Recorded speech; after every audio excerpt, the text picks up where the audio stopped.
What's going on? Welcome to Totally Blitz Podcast. We're talking UFC Apex Fight Night, Strickland versus Magomedov. Should be a fucking fun card. Side note, shout out that boy Kyle. He asked me if he should go to this card. He's gonna be in Vegas for the weekend. I said if you're able to go to the Apex, I don't know how the fuck you get tickets to an Apex event, but if you're able to, fucking go. This card is nicely stacked for a good Apex fight. But as always, go down, make your picks in the comment section, like and subscribe to the channel. And these are your hosts. I'm Paul Pick'em Win'em Conscious. Hey, Paul screaming, shout out Kyle. We screaming, man. Fuck Kyle. in my best Cartman voice. Fuck Kyle. God, you can suck my balls. You Jew. But it's your boy Kev, Waterboy Savoy, aka the Don P. aka the realest motherfucker on your screen. And you know I keep them bow and arrows in my back. But Kawul, I ain't gonna lie to you, man. I've been so looking forward to International Fight Week. I completely forgot my best friend, my home skillet biscuit, my ace boon coon, Sean Strickland is fighting this weekend.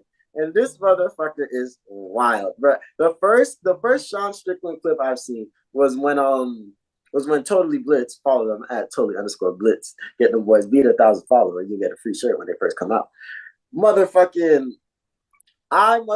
First clip I see is when him and the Detroit security guard motherfucker was in the store breaking shit, and I was like, see, This is why she can't take Sean Strickland away. But everyone was going along with the joke. I mean, Sean Strickland ass had to be the stubborn asshole to go in there and be like, nah, that shit don't work. Fucking dead motherfucking ass nigga was trying to get somebody killed, somebody to do it. That's when I realized I fucked with Sean Strickland. But what killed me was that he was getting interviewed by what's her name? Oh, I know exactly. I saw the clip all over the TL where he violated, bro. He didn't have to go that hard against her, bro. No, what killed me? Oh, Nina Marie Danielle. I mean, she's pretty fine. I'm not gonna lie to you. I don't blame him for what he said. But this mother trucker you're talking about, saying, you see what's wrong with Nina? She has her tits out. And don't get me wrong, they weren't really out. Me personally, if they out, they should be out. But you feel me? But she's a little bit above average in the chest area. You feel me? So motherfucking Sean Strickland had to make sure that was announced. And then what got me was the fact that he said, "Look at you interview me with your tits out." And then the worst part about it is your boyfriend is behind it, holding the camera behind. I was like, this man, Sean Strickland, is a gangster. Sean Strickland was about to bite that nipple off, bro. Bro, Sean Strickland is my motherfucking homie. I'm not gonna lie to you. As long as he don't say no racist shit, I can fuck with my dog. Yeah. But yeah, man. So I apologize to myself for not paying attention to peeping this card this weekend. Paul, man, how we coming? You think it's gonna be a good card? From top to bottom, I think this is a great card. Top to bottom. Yeah, like just to kick it off, the first card on the fight night is Alexander Romanov versus Blagoy Ivanov and Baga. Everyone calls Blagoy. Blagoy has already been a cult favorite, fan favorite. He's 5'11" at heavyweight, got the belly, kind of a good striker, good fundamentals. But he's just one of the fan favorites. These are both ranked heavyweight fighters, some of the lower ranked fighters.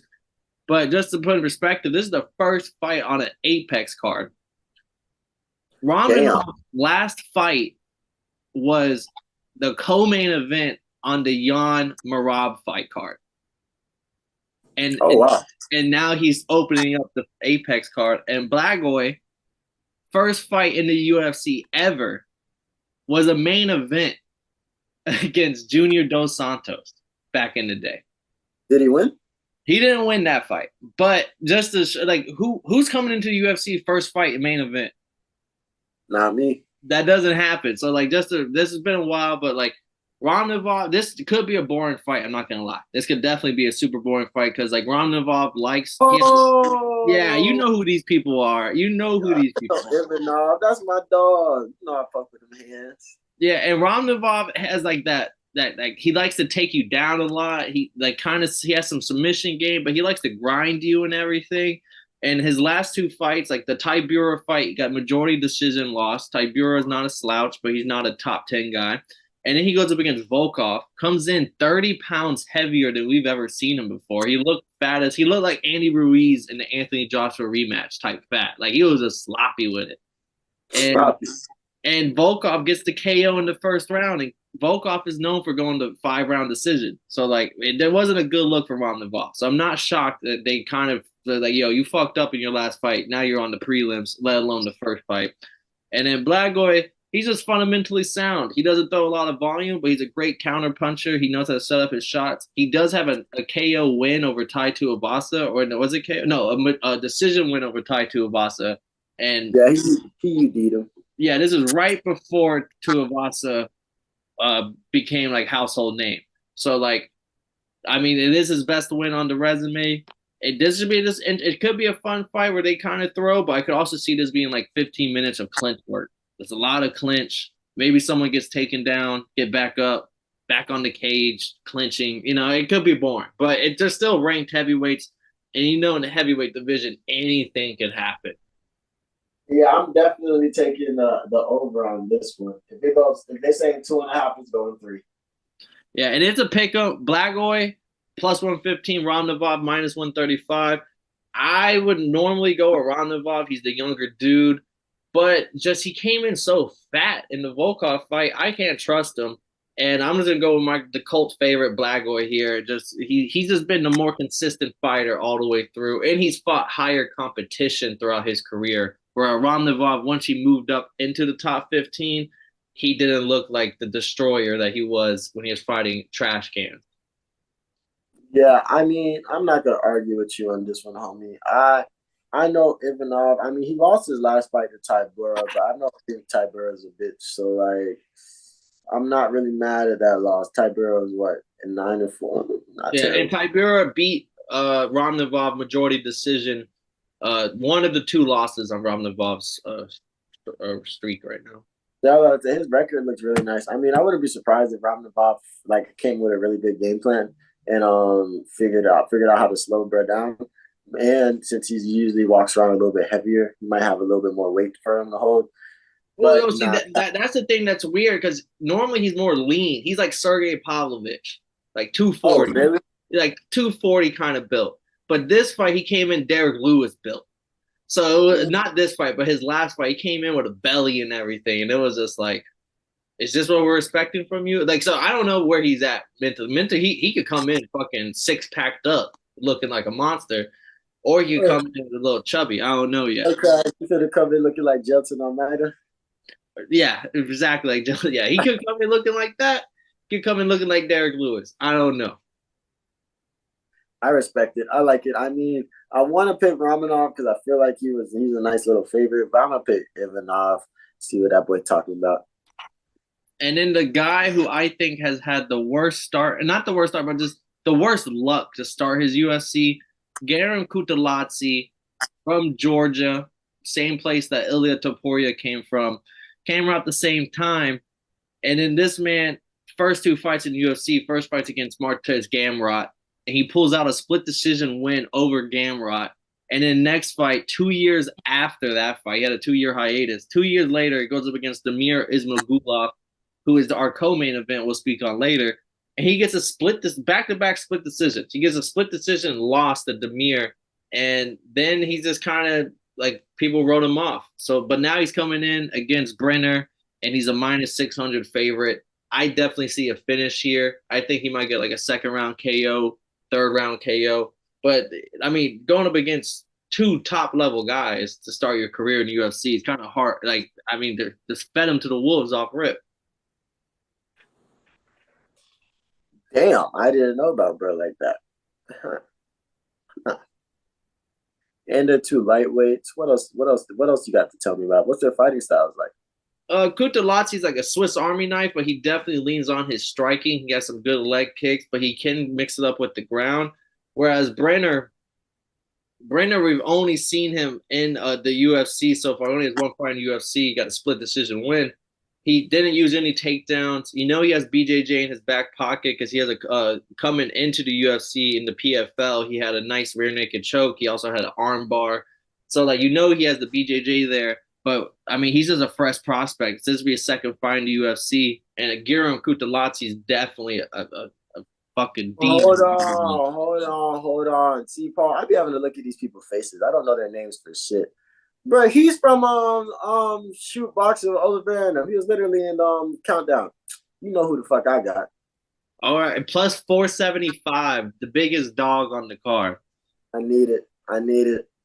And then our featured prelim, a lot of people are chirping this should be on the main card. I agree, but UFC's been doing this thing where they want to put a big name on the featured prelim, so whenever non-pay-per-view or non-ESPN Plus fans can watch it for free still. Kevin Lee, the Motown Phenoms, return to the UFC, going up against upcoming prospect, hasn't lost a fight since 2013, Renat Fakhretdinov. And I mean, Kevin Lee, plus 170 underdog in his return, minus 200 for Renat. And Kevin Lee's coming back. He was in the Eagle FC, had a multi-deal with the Eagle FC. People expecting that to be the big thing.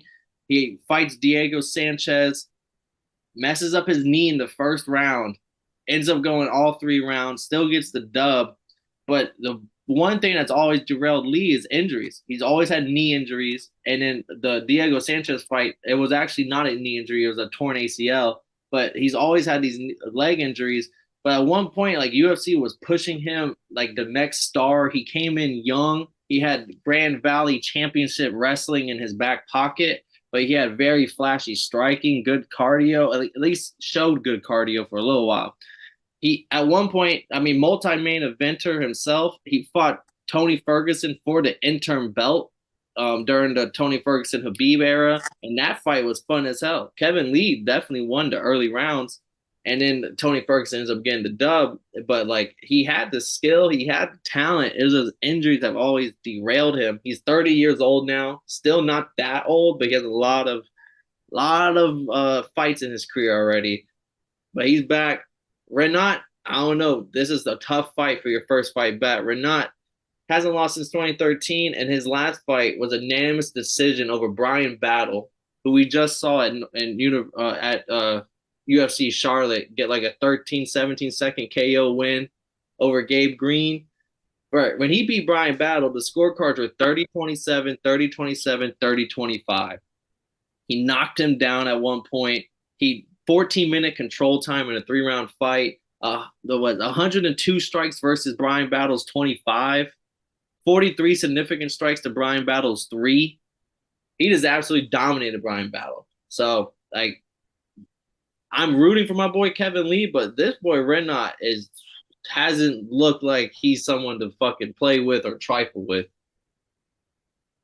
I'm not gonna lie to you. I was coming deep and about to give you the Kevin Lee spiel, Kevin Lee fight week, because that's what MMA Twitter's been screaming. Nobody's been talking about my boy Fat. That's what I'm gonna call him, FAK Fat.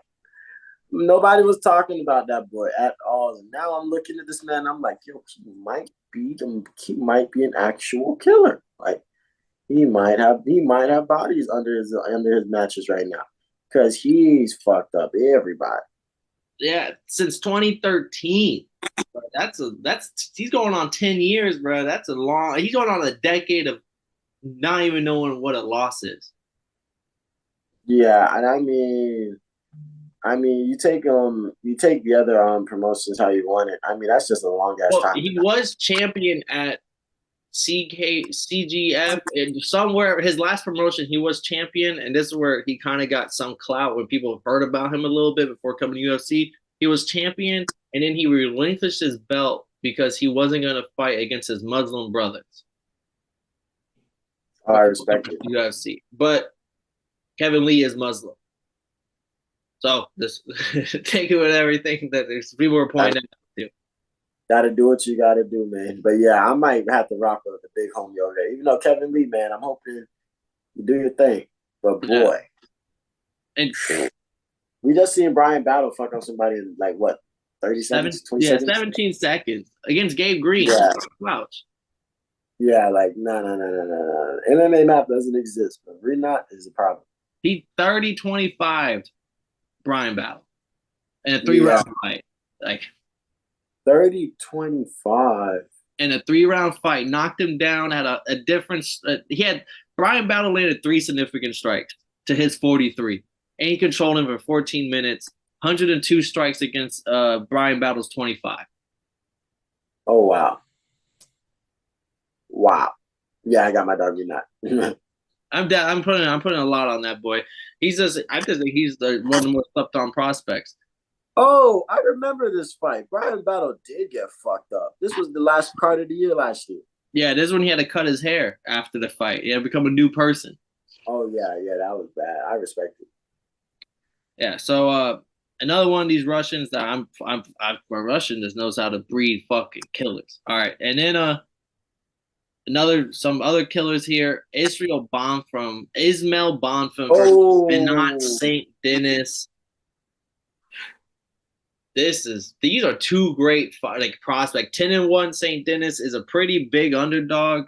What is he? Plus 260 to Bonfim's minus 330. And I don't know if it's because people are opening their eyes to how great Bonfim was, or if it's just because he had that KO of the year over T-Rex, where it's just like it's still fresh in your mind. nah, that boy Bonfim is a fucking issue. Like he definitely murdered T-Rex, and I'm not gonna lie, he definitely deceased that boy. But T-Rex back and better than ever. But it was just bad. I think it was just bad because it was definitely one KO of the year candidate, but it was bad because bro literally was on Twitter like 10, 15 minutes before the walkout. Like it's like crazy. So like yeah, he was all over the place, and you got sent to the shadow realm.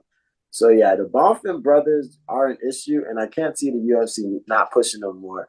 Let me see what's up with this Denis, my boy. What's up All with right, him? I'm gonna tell you what the record won't tell you about BSD. Benoit Saint Denis from France has a judo background, good BJJ. His striking has definitely improved since he's joined the UFC. And his last fight, he scored 3 or 4 knockdowns on the feet. Two of them was one was spinning back fist knockdown. Guy gets back up, spinning back elbow knockdown. Fucking, Nice. he was hitting it. He was trying some shit out, right? He had the controllers in his stick. Like, oh, I'm gonna see what this does. Oh shit.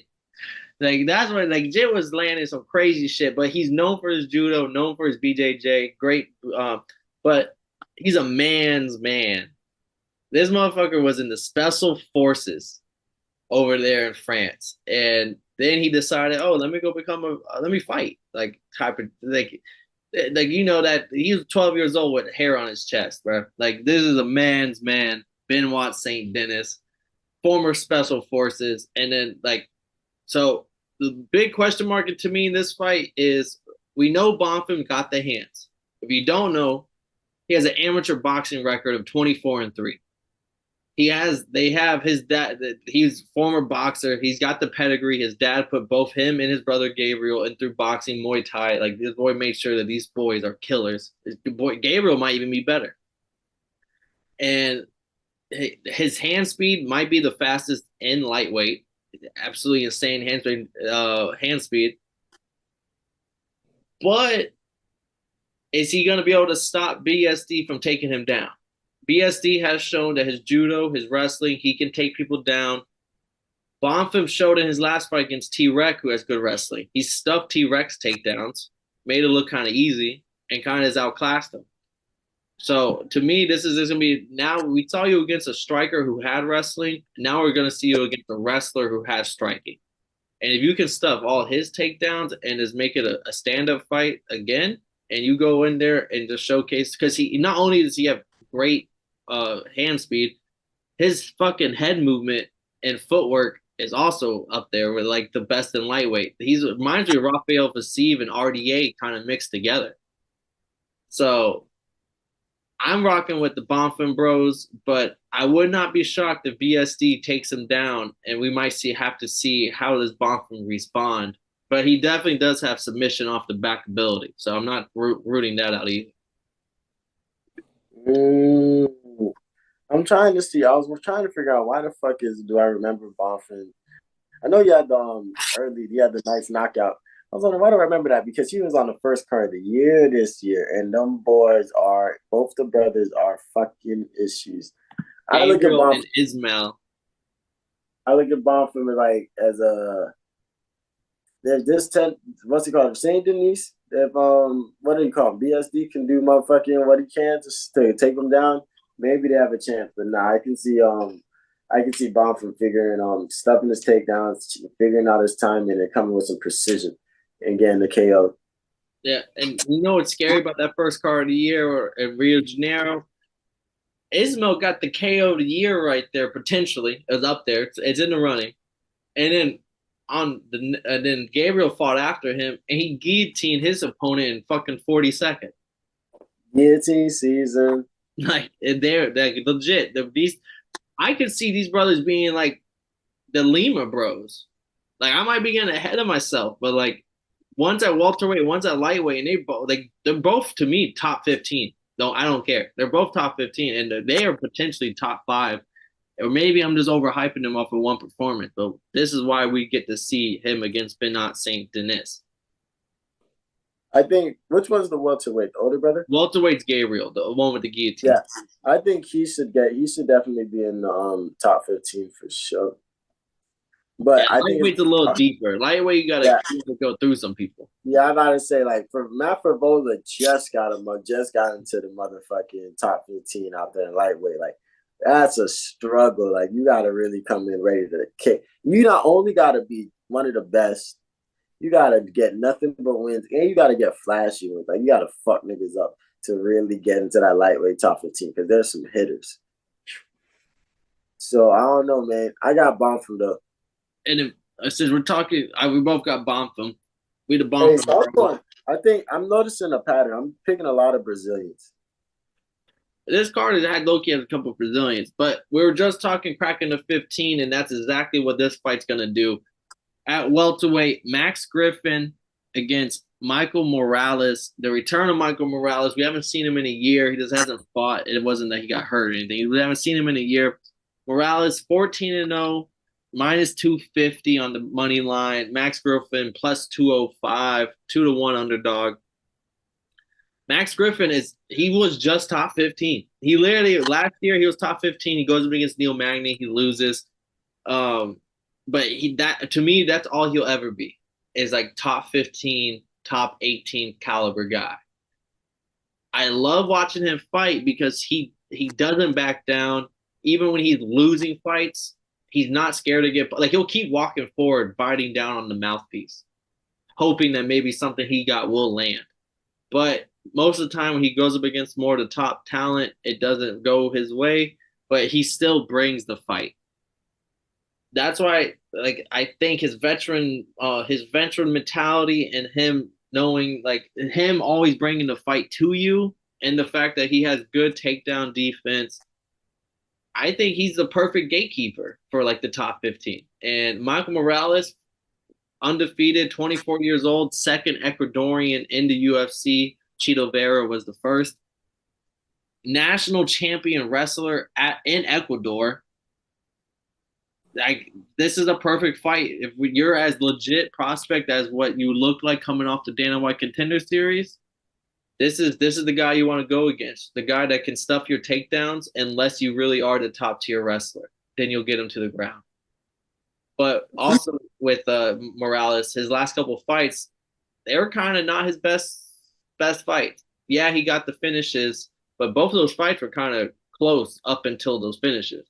So kind of we want to see. He's only 24, so he's still young as shit. That it happens. So maybe I just want to see how does he look against a guy who will be in your way if you ever want to go into to up the ladder to a title fight. This is like that first boss, that first mega boss you're gonna see in your career.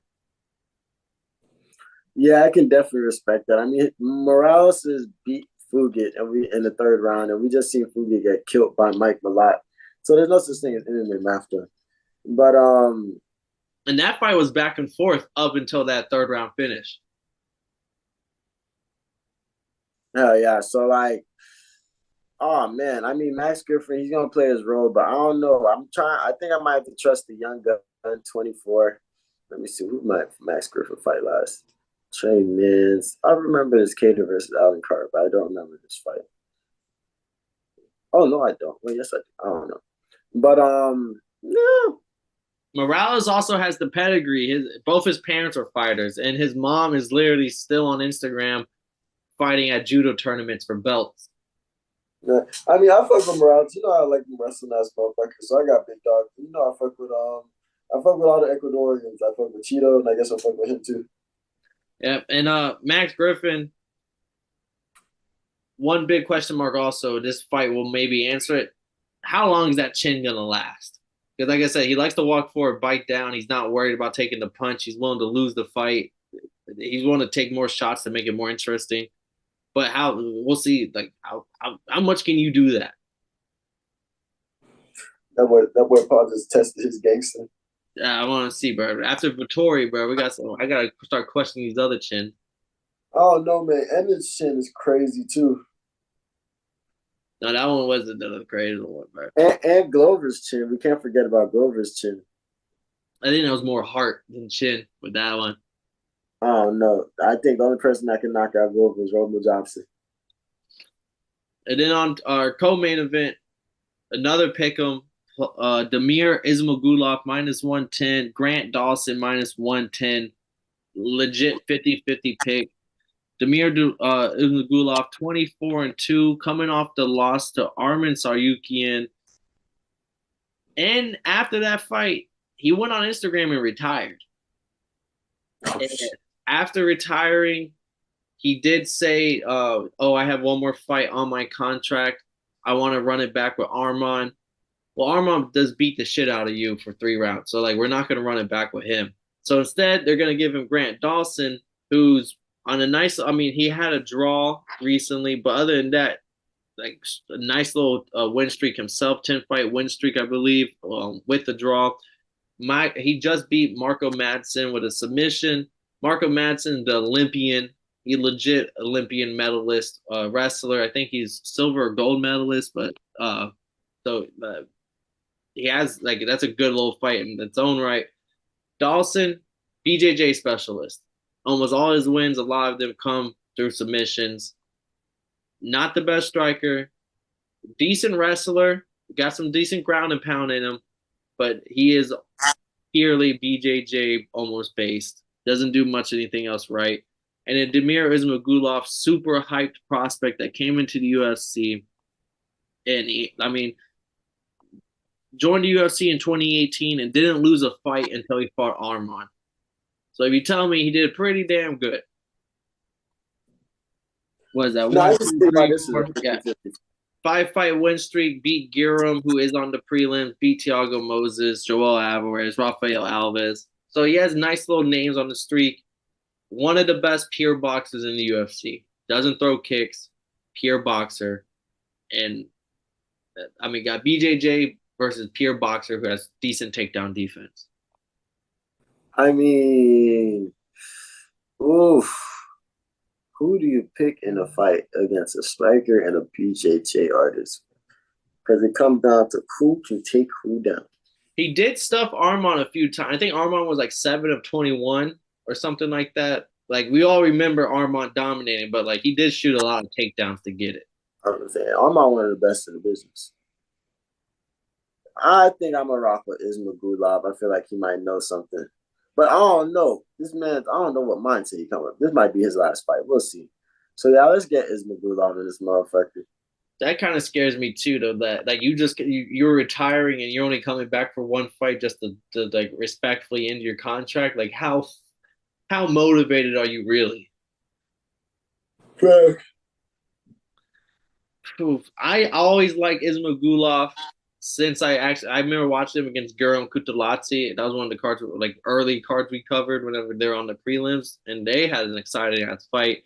Liked him since. Unfortunately, went against Arman. So I think I mean Grant Dawson to me is still a good fighter, but like you're not an Arman Saryukian. So if he gets stuff Arman quite a few times, as long as he comes in mentally right and prepared to like I just want to go out on a high note and get a dub.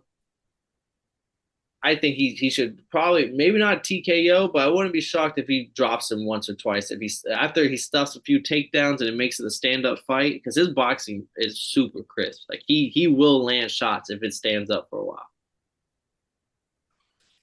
Yeah, what flag is this? Is in his Oh shit! Damn, I knew the answer to that up until you just asked me, bro. That's one. It just fleeted away. Oh, is it Kazakhstan or Yes, Kaza? I believe he's from the same place as Shevchenko. Oh, okay. Oh yeah, so he might be my cousin-in-law on the low. I gotta root for my And dog. you saw how Chris Shevchenko boxing is.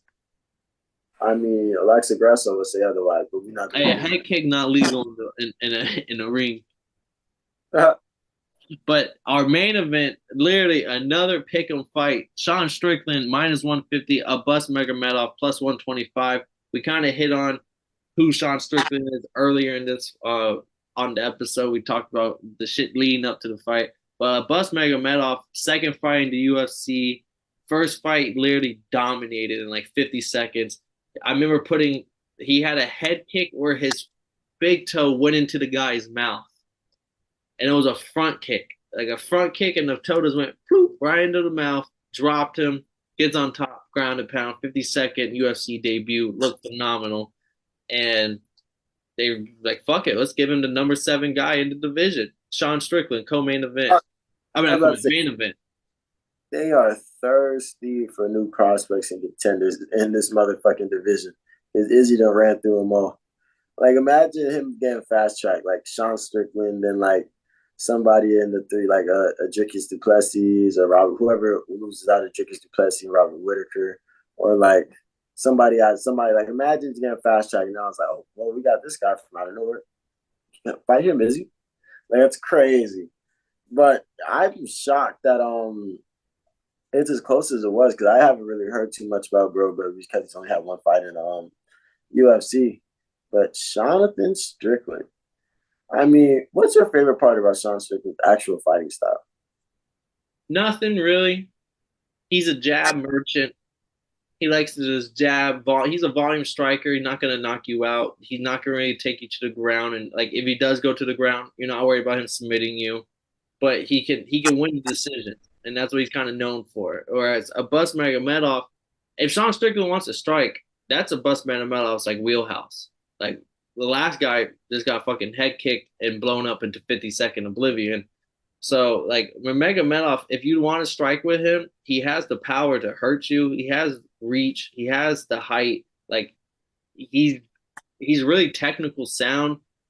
PFL fought for the title. It was like the tournament for the title. He made it all the way to the finals. He lost. He got knocked out, but it happens. But I mean, came to the UFC in the scene. I think Strickland's is one of those hard nosed people that I mean we saw him try to fucking stand up with Alex Pereira. What makes me feel any different that he won't try to stand up against Magomedov? And then we'll see the Magomedov fucking win like he have the better power shots. I think he's gonna come in cracking shit.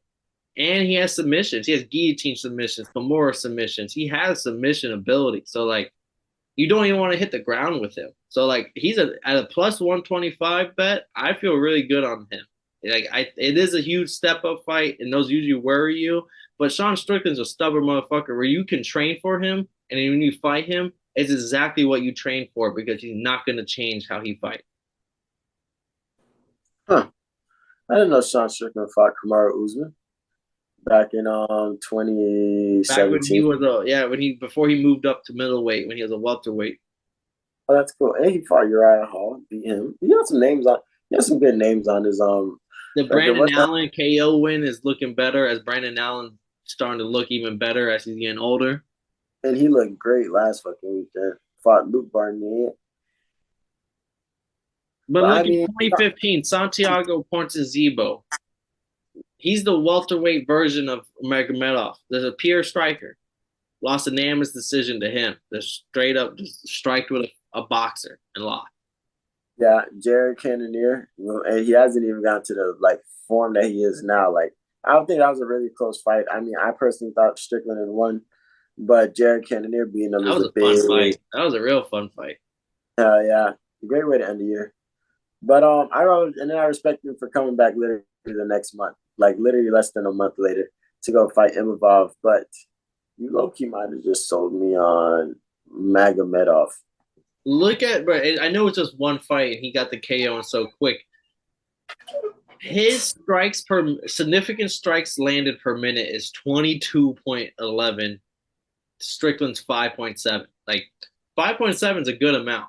He has 22 per minute right now, just because of how he's a great striker. He just got shit done super fast earlier. I respect it to the fullest. All right, my guy. Shit, we talked a whole bunch of fights this card. For an Apex event, I think they could have went to a little arena in Vegas, and this shit. Yeah, they could have taken this to Austin real quick. You know they got a good crowd out there in Austin. Yeah, this would have been a nice little card. Shit, it's gonna be better than the Holly Holm card we got coming up soon. Nah, no cap. But I mean, that shit was fine. But the Ultimate Fighter, my boy. What's up with your team, Connor, man? I don't fuck no. I don't think I ever picked Team Connor. I don't know, man. I know how you like the color blue. But yeah, the boys is 0-5 right now. And like it's all understandable because Connor has nothing but young prospects. All these guys that are fighting, the guy that fought this week, dang, I literally just forgot his name. But the guy that fought this week has already won the Ultimate Fighter before. And I have heard that like the prospects of some people are saying on Twitter, it's not Connor's fault that the prospects are losing. These prospects would have lost in the PFL. Yeah, I mean they're not the best. I'm not gonna lie, but like they're also not hoes at the same time. I will give them that. And then Michael Chandler, I saw a little clip that I think the Totally Blitz page posted about that one guy. I think Brad was his name, and he was just Brad Katana. He's the one that won this week. okay. Oh, he won this one. Yeah, he was the one that Michael Chandler was looking at him like, bro, if you don't shut the fuck up and let me do my fucking job, and you sit there and fucking listen for a second. Nah, Dad. But bro, do you know who he beat in his UFC run, his UFC's Ultimate Fighter run? Who? He was fought in Ultimate Fighter 27, and I know he had to beat Bryce Mitchell, and he's the only person that beat Bryce Mitchell Okay, Taporia did. before Ilya Taporia, and there was another big name that he had to beat, and then he also beat. But he's a fucking brawler. He's a great wrestler. He watches film. All right, no, I kind of like that. You know, sometimes people get in a little young, not right mentally, don't understand how to really game plan in the fights, and you need that little bit more experience. Come back, you're better than ever. Yeah, dead ass. And like, guess who he had to fight in his He won his first fight. Guess who he fought in the second fight? Who? Marab. Damn. And then he had to go fight another hitter, another established guy. So he started off 1-2, and Dana cut him. Damn. Yeah, it's crazy how that shit works. Like sometimes there's another guy he ran into Aljamain. Like it's like, well, fuck. Like these guys are championship caliber motherfuckers. Yeah. You can't control that. Like, damn. But nah, it's crazy. So he's fighting. So he fought this week. He beat the shit out of bro Carlos Vera. And it's just funny watching Connor in the cage because the biggest difference between Michael Chandler and Connor is that Connor's here for business. Michael Chandler's here actually to coach. You feel me? So, like, for example, Connor doesn't go in the corner on the rounds, between rounds, versus Michael Chandler, who does, because he's at every practice and shit like that. I feel like Connor's more like to get them, like, fired up. But, like, even the first time Connor went on the Ultimate Fighter, he literally told them, like, yo, you're here for yourself.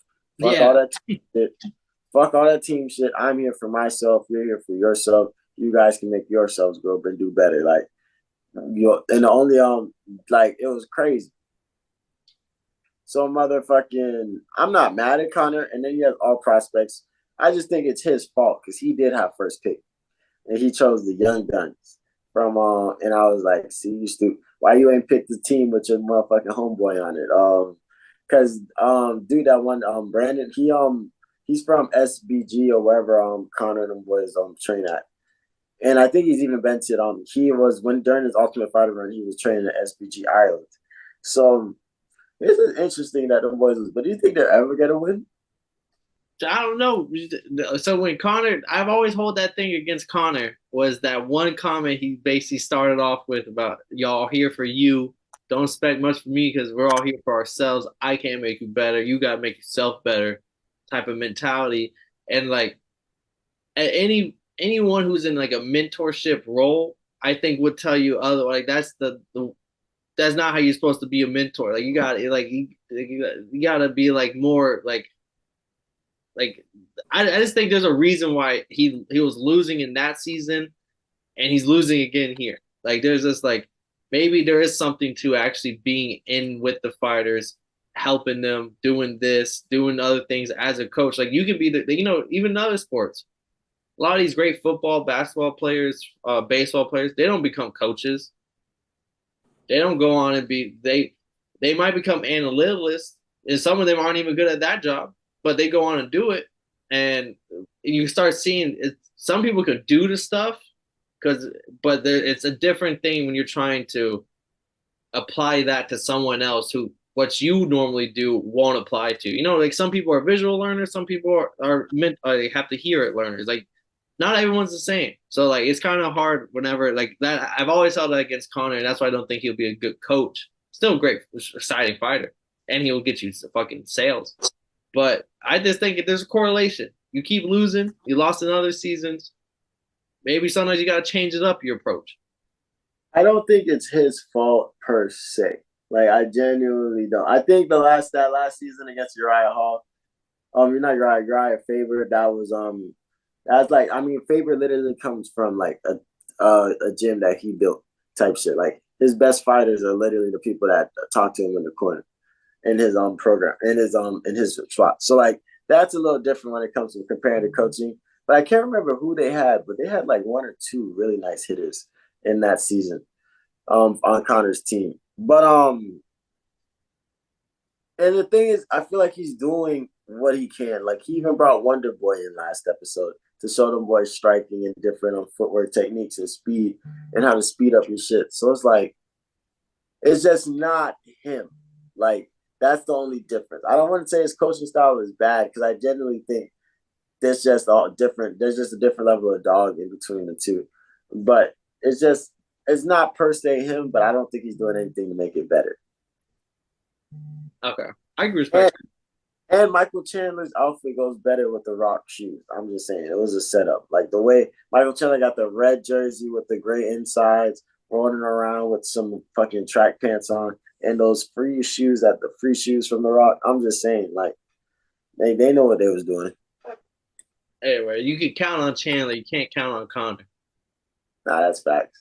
It was that Chandler got his piss test in the USADA. And that fight, we're not even going to get into that fight, but that shit is smoke and mirrors at this point. It's all make believe, bro. It's to sell the season.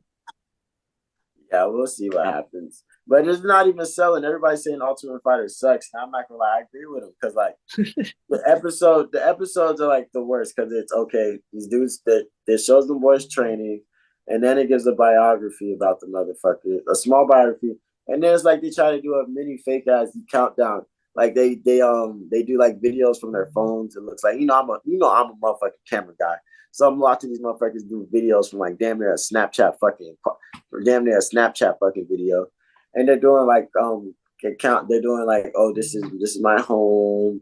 This is where I train. I'm going to the Ultimate Fighter. Yay! Here go my coach. I talk like, you feel me? Like yeah, no.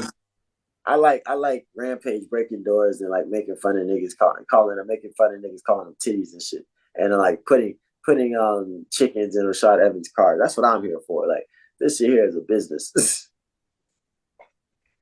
Respect it. But that is the motherfucking damn. That was a great episode, Pablo.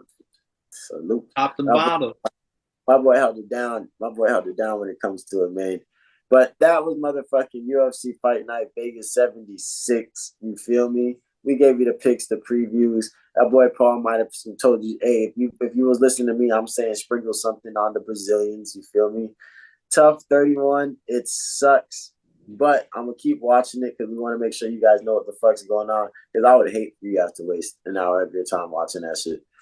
But it is entertaining somewhat. You get to see Connor in a suit and Michael Chandler look like he might have slapped the shit out of somebody this week. So it is what it is.